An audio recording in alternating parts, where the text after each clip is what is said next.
Hey everybody, it's Joe Vizio here.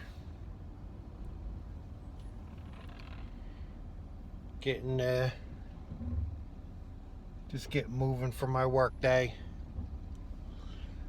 Another nice long day ahead of me.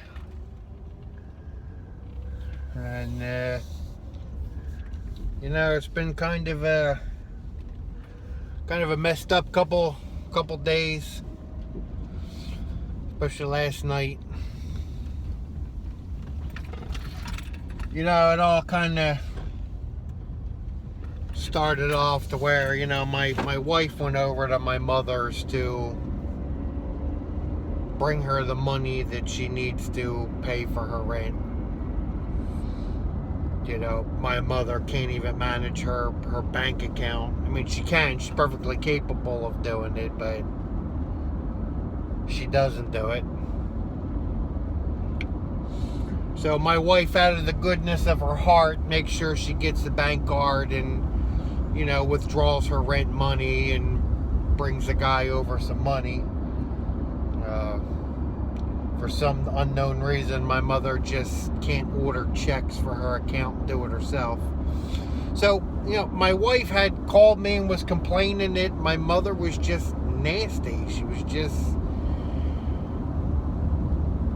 Not only was her, apartment where she's living just borderline deplorable conditions, but my mother's attitude is just, it's the beginning of the month. My mother's got her disability money burning a hole in her pocket. She wants to go to Walmart. And that's all she kept telling my wife is, I need cat litter, I need juice, I need cat food. So my wife just left. She called me, she told me about it, and I called my mother and was like, no, I don't give a fuck what you need. I don't need you listing none of this shit. I don't care if you need cat food. I don't care what you need. We know it's the beginning of the month. We know you want to go to the store. As soon as we have a little bit of time, we'll take you over to the store and get whatever you need. And then my mother automatically just starts minimalizing. Oh, I'll just get a couple things. No, don't get a couple things. Get what you need. I don't want to do this 20 times. And believe me, my mother will do that. My mother will send you to the store. Get me butter. And you come home with butter. Now I need bread. Well, you couldn't think of that the last time? Go to the store. You get a bread. You come back. Now I need a butter knife to spread the butter on the bread.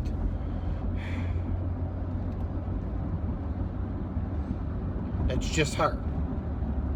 So you have to cut it. So the next day, I go over to her house, take her to the store. And I'm kind of, trying to be in a good mood. And, come on, Ma, we'll go over to the Goodwill and, we'll go to the store. She comes out of her apartment and she is like hugging every wall, trying to walk to the car. And she don't look good. What's going on, Ma? What's happening? I just can't breathe. I just need a minute to catch my breath.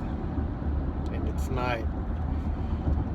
She is on the downward spiral of the emphysema. And I tell her, Ma, I think, you need to go to the emergency room.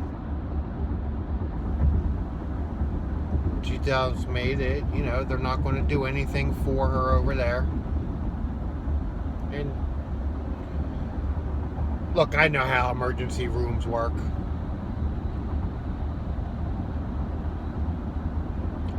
But in her case, there's probably something going on.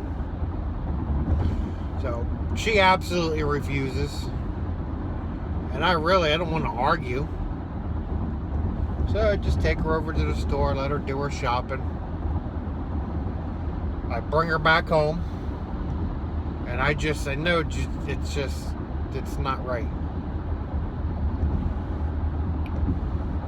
After I get home, and I'm helping my in-laws with their test. They're taking their test for citizenship, so kind of helping them out with their English. And I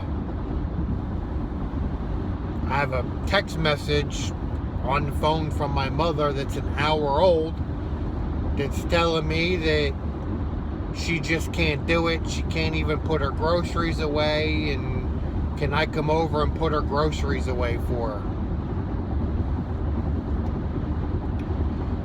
So my wife is home, and she can see I'm already pretty well frustrated.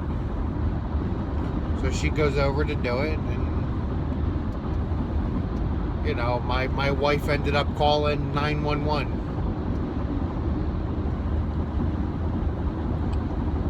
She kept telling my mother she needed to go to the emergency room. My mother was kind of refusing. So my wife called 911. And that's where my mother is right now, is in the care unit. So, needless to say, I mean, the kind of night that was, you know, still having to take care of all my responsibilities for work, and you know, I'm kind of, I guess, really upset over the guilt, about the guilt that I don't feel. Just saying over and over again to my wife, I mean, why do I have to take care of her? She did not take care of me.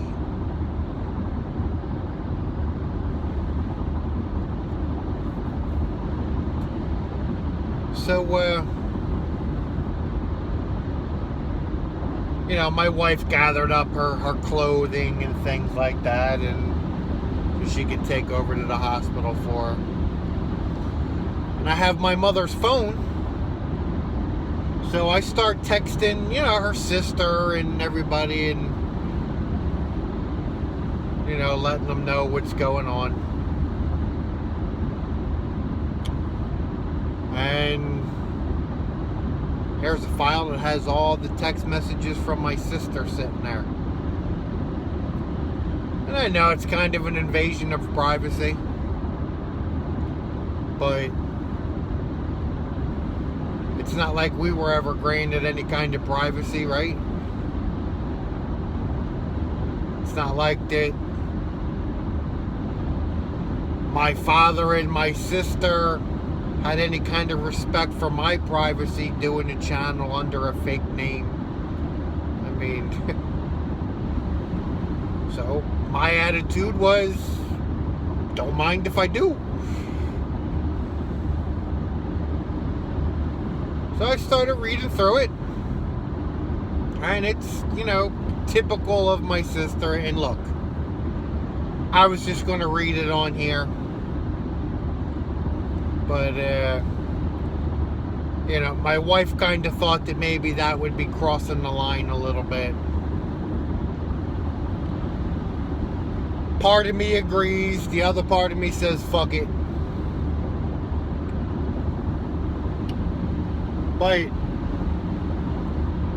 there wasn't really too much in there that I didn't already know.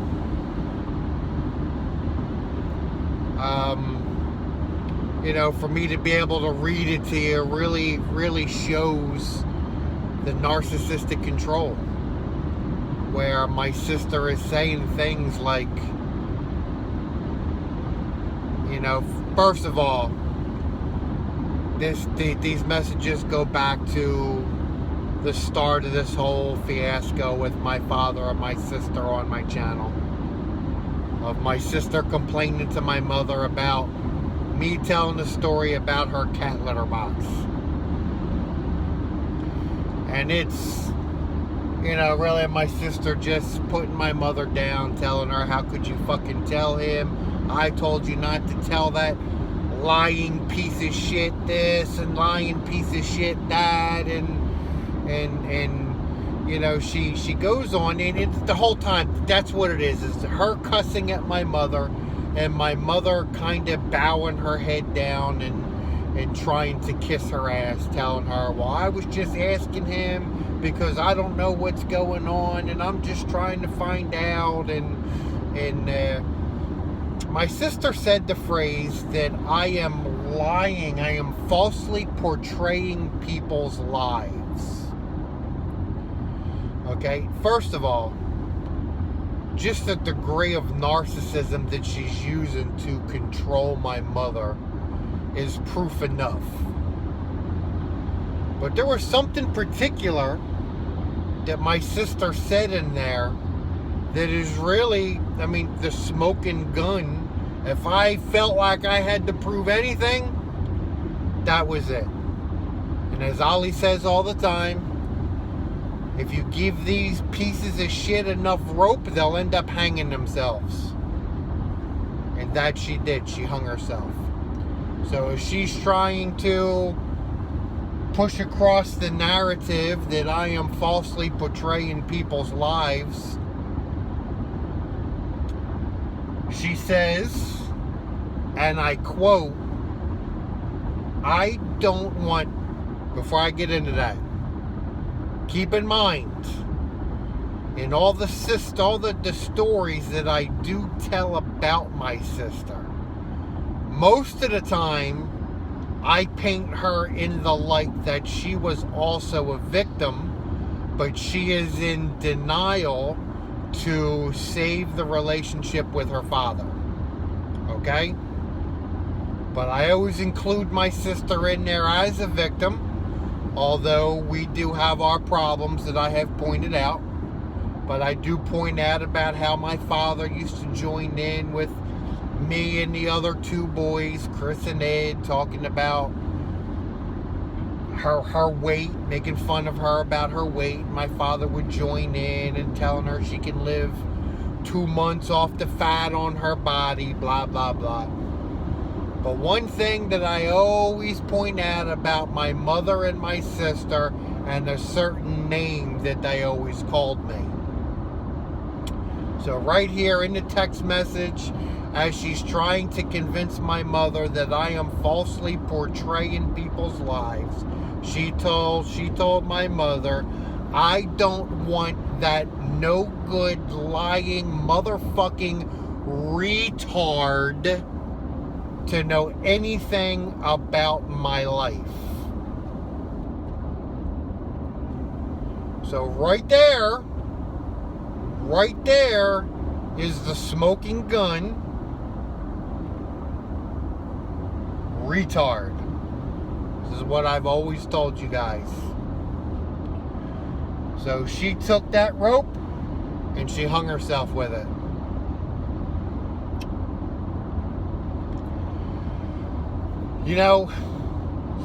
One of the most upsetting things about this,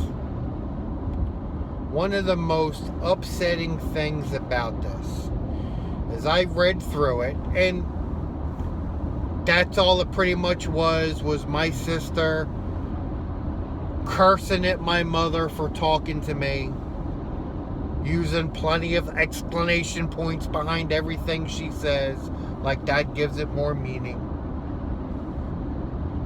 And even down towards the bottom, where my mother starts defending herself a little bit, not one time, not one sentence was used by my mother to defend me. Nothing. Never said, don't call him retarded. He's not lying. He's not a motherfucker. Nothing. Not one time did she say anything to defend me. The only thing that she was worried about was herself. Was herself and making sure she can restore her relationship with her golden child. That was it.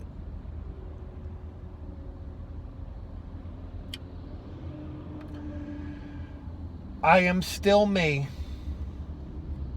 and I am not going to let that take me down one bit. I still say that Ali is 100% right. If you are going to try and stop the damage that these people are doing to you so that you can heal, you must cut them out. Every single one of them. I still stand by what I say, that sometimes we all just can't do that. I am living proof of that, although something like this kind of makes me kick myself in the ass. But I still stand by what I say. And I understand that some of us just can't do that. But when we do that, we have to be fully aware that the damage is going to continue. No ifs, ands, or buts about it. The damage is going to continue. Do I need to repeat that again? Do I need to repeat that for myself? I think I do. The damage is going to continue as long as you allow these people access into your life. Even one of them. Even just one of them, because they will spread the word to the others. That's just how it is. I'm living proof of that. And I said something about this in the other video. The first time that I even suspected my sister of watching this channel.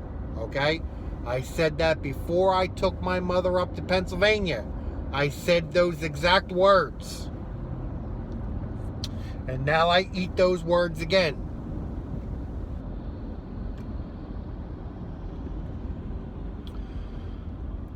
My sister has always been a manipulative cunt.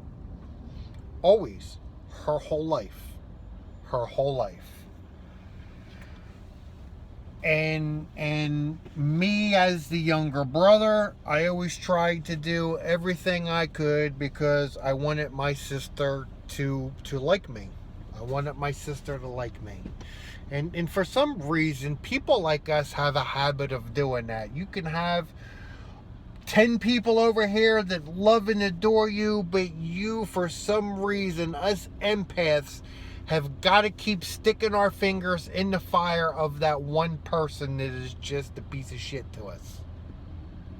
That was me. That was me with my father. That was me with my sister. That was me with my grandmother. That was me with my aunt. We're a glutton for punishment sometimes. So, the narcissist, people in that cluster B, they sometimes, they like to alienate their victims from the rest of the world. We know this, right? We've heard about this enough. Many of us have been witness to it. Many of us have been victimized by it, okay? So, I'm going to tell you a story about my sister. And I know she's watching and she's not going to like it, but you know what? Fuck you, you cunt. My sister has always complained to me about the family of her husband. The same husband that she was having affairs on with Patrick, the piano guy. But for some reason, what his family thought about her was just, it irked her. It irked her to the point where she had absolutely forbid her husband to have anything to do with his family. His mom, his sisters, everybody. Everybody. And I've mentioned some of this before, But I've never really closed the gap on that, closed the circle to explain why it is being done or why it happens. And my sister has complained to me about the sister offering her husband jobs up in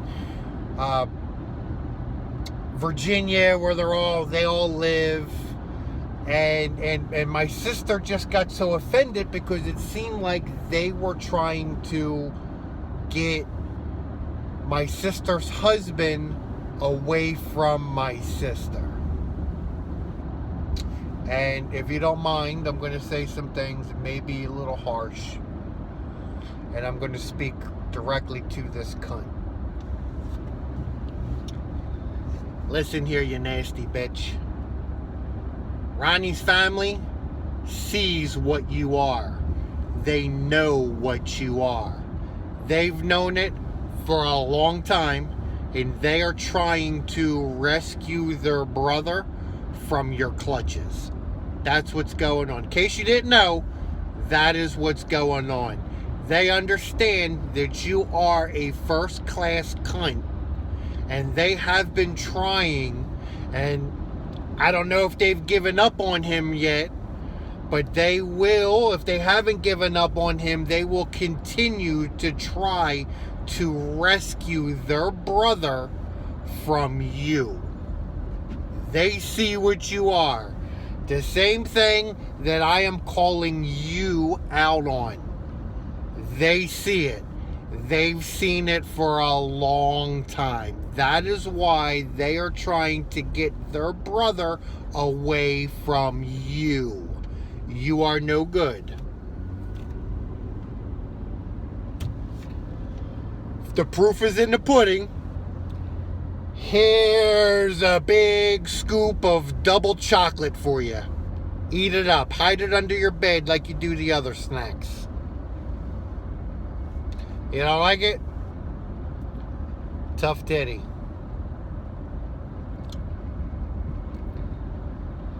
So, just a little bit into my life here. I am falsely portraying people.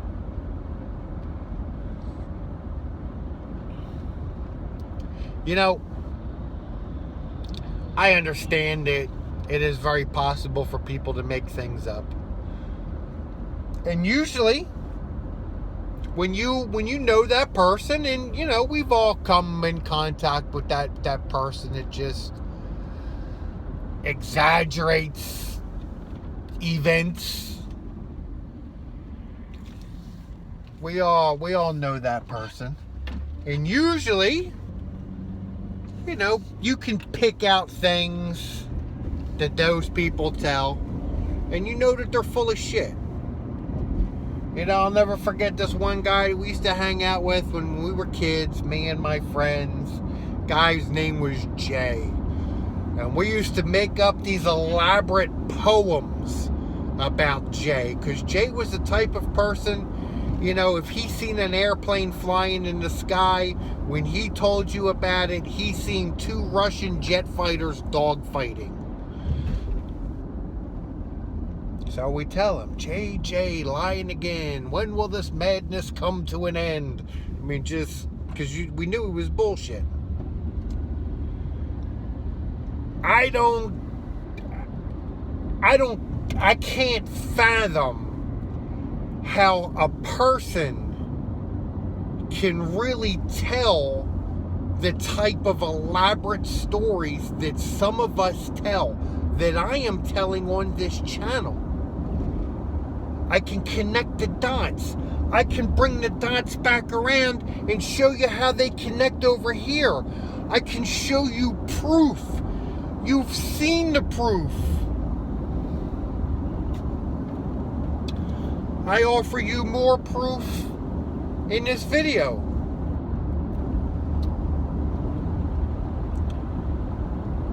My motherfucking lying retarded. How many times? How many videos back have I been telling you about this girl calling me retarded? And we'll connect the dot back. It all started, and I told this story a long time ago. I was like 7 years old. And I guess my grandmother and my aunt and everybody convinced my mother that I had something wrong with me and took me over to a place called Friends Hospital in Philadelphia, which was a hospital for the criminally insane. I told the stories of sitting there in the waiting room and the people with their hands and feet shackled together. I told that story on this channel over a year ago. And I included how, since that time is when my mother and my sister used as an insult would call me retarded. Was it legally retarded? Because these doctors said that there was nothing wrong with me. And at that time, they didn't know that at that early age, I was already suffering from post-traumatic stress disorder. I was already doing it.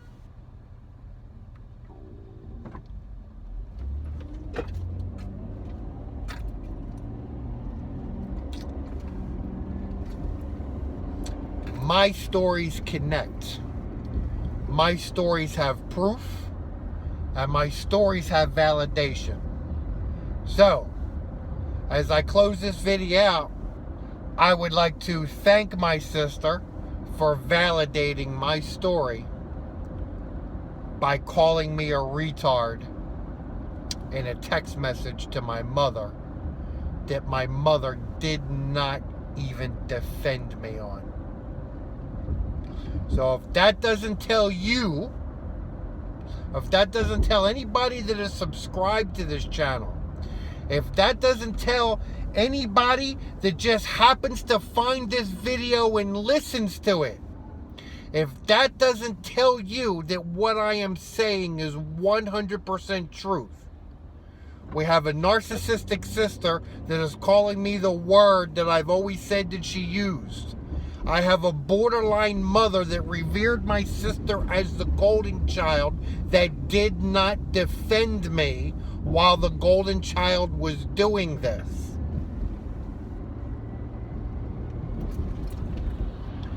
Everybody who has stuck this out with me, has listened to me, that thinks that they are getting something from listening to my stories, the emails that I get, the messages on Facebook and anything else, I deeply thank you for everything that you do. I really do. That is, words can't describe it. Words cannot describe how I feel about that. So, I'm going to go ahead and end this. I'm going to go ahead and pull it in here to my first job of the day.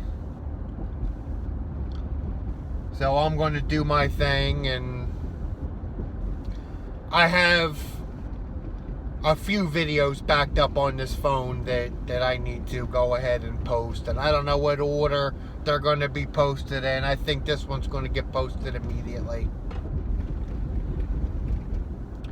Just because I know 100% that as much as they say that they don't care, they care. This bothers them. This bothers them a lot. So, you know what? I'm all signed up for the whole next season, man. So I'm going to continue to do what I do. I'm going to continue to do it how I do it. And I hope that everybody sticks around for it. So, thank you very much, everybody, for everything. And Mary, Poppy,